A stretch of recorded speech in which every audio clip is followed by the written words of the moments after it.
Women became the breadwinners, often with jobs in the service industry. Many people in Indiana were not too happy with the changes in the economic landscape, both in the town and at home, and the university, rising to be the primary employer as the steel mining industry sank, bore some of that ill will. I spent my entire year there just waiting to leave, hoping to teach at a larger school in a more welcoming atmosphere. With this kind of anticipation for the future, I started my journey across America. First, I stopped in Michigan to say goodbye to my advisor, Milford Wolpoff. He is one of the original proponents of the multi-regional evolutional model for the origins of modern humans. More important, he was my strongest champion and critic, while treating me like family, since I had come so far away from home. I had fallen in love with paleoanthropology, a transdisciplinary field of science and humanities, despite having little science background in high school or college. Without the unwavering support and encouragement from a mentor like Milford Wolpoff, there's no doubt I would have had insurmountable challenges entering the field. I left Michigan and went to Kentucky to see one of my friends from graduate school. She had come to the United States with her family from Saigon at the end of the Vietnam War, and we had become close, partly because we were both Asians.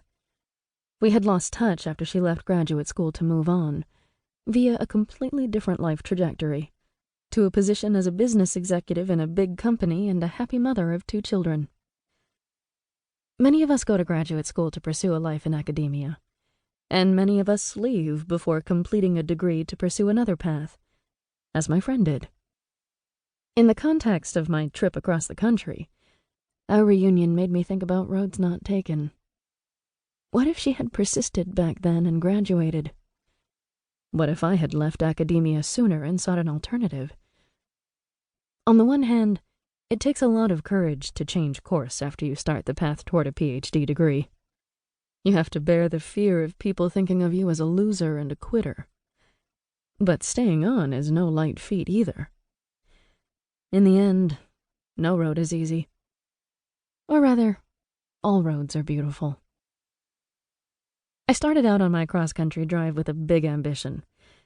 But as I passed through Kentucky, Illinois, Missouri, driving through an endless flatland, I started to get exhausted. After a brief, cool moment early in the morning, the end of August sun soon would become stiflingly hot. Without any air conditioning, I had to drive with an open window. Perpetually heading west, I was almost always facing the sun, and my left arm was growing darker every day. Sunscreen was useless.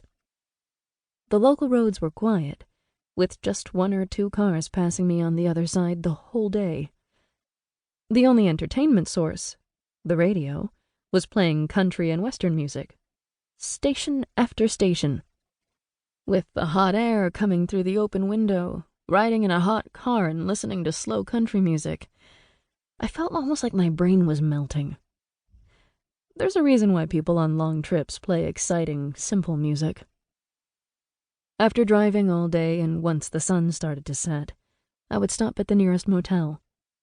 "Do you have vacancy?" I would ask. Then, usually a middle-aged, tall woman at the front reception desk would look at me suspiciously and ask, "You sure you're by yourself?" The way she shot furtive glances past me, I suspected that she thought I was renting a room for one and then sneaking a bunch of people in. I would grab an easy dinner, come back to my room, watch some TV, wash myself, then go to sleep. Morning would come. I would eat the continental breakfast available at the motel, pay the bill, and get back on the road. I barely spoke a word all day. Perhaps a couple of words during check-in and check-out at motels. Everywhere I went, I was acutely aware of how different I looked. Everyone else was whiter and bigger than me. I shrank every day, little by little. I didn't want to speak to anyone, partly because I was suspicious of strangers, who didn't really invite me to strike up a conversation anyway, and partly because I was just getting very tired of the whole project. Once every 2 or 3 days, I would buy postcards from a gas station or convenience store and send updates to my parents and friends.